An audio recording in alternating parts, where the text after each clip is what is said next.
పేదవాడి పక్షాన నిలబడతాం, ప్రజా గొంతుకై నినదిస్తాం. వాయిస్ ఆఫ్ వాయిస్లెస్, తెలుగువారి మనస్సాక్షి సాక్షి టీవీ. సాక్షి టీవీ ప్రసారాల కోసం మీ స్థానిక కేబుల్ ఆపరేటర్ను వెంటనే సంప్రదించండి. కడప జిల్లాలో పులివెందుల ఒంటిమిట్ట జెడ్పీటీసీ స్థానాల్లో పారదర్శకంగా ఎన్నికలు నిర్వహించేందుకు అన్ని ఏర్పాట్లు పూర్తి చేశామన్నారు వైఎస్ఆర్ జిల్లా కలెక్టర్ చెరుకూరి శ్రీధర్. పులివెందులలో 15, ఒంటిమిట్టలో 10 సమస్యాత్మక పోలింగ్ కేంద్రాలు ఉన్నాయన్నారు.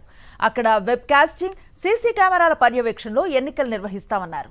3 గ్రామాలకు వేరే ప్రాంతాల్లో పోలింగ్ కేంద్రాలు ఏర్పాటు చేశారని, వారికి రవాణా సౌకర్యం కల్పించాలని ఈసీ ఆదేశించిందన్నారు కలెక్టర్.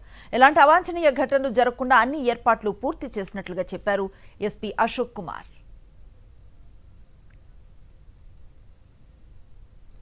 పులివెందుల్లో 15 ఉన్నాయి. 15ని కూడా మనం క్రిటికల్ బూత్స్ కింద ఐడెంటిఫై చేయడం జరిగింది.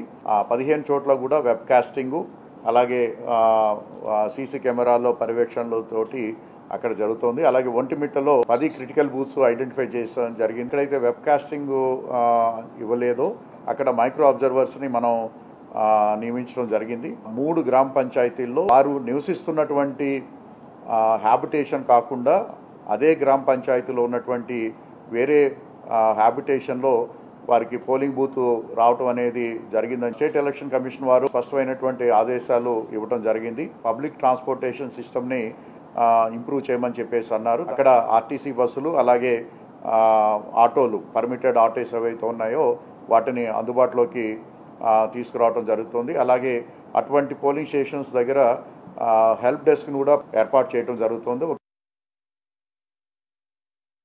ఒంటిమిట్ట కావచ్చు, అదేవిధంగా పులివెందుల్లో కావచ్చు ఉన్నటువంటి సమస్యాత్మకమైనటువంటి పోలింగ్ కేంద్రాల్లో ఆర్ముడ్ పికెట్స్ని ఏర్పాటు చేయడం జరిగింది. ముఖ్యంగా వెపన్ పార్టీస్ అక్కడ బందోబస్తు చేస్తాయి.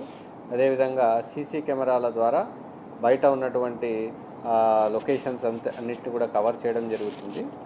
దాని తర్వాత రూట్ మొబైల్స్గా డివైడ్ చేయడం జరిగింది. ఒక ప్లేస్ నుంచి దాదాపు 5-6 పోలింగ్ బూత్లని కలుపుతూ రూట్ మొబైల్స్గా డివైడ్ చేసుకుంటూ ఆ రూట్లో ఉన్నటువంటి అన్ని పోలింగ్ కేంద్రాలని కవర్ చేస్తూ స్టాటిక్ సర్వేలెన్స్ టీమ్స్ ఉన్నాయి, అదేవిధంగా స్ట్రైకింగ్ ఫోర్స్ ఉన్నాయి.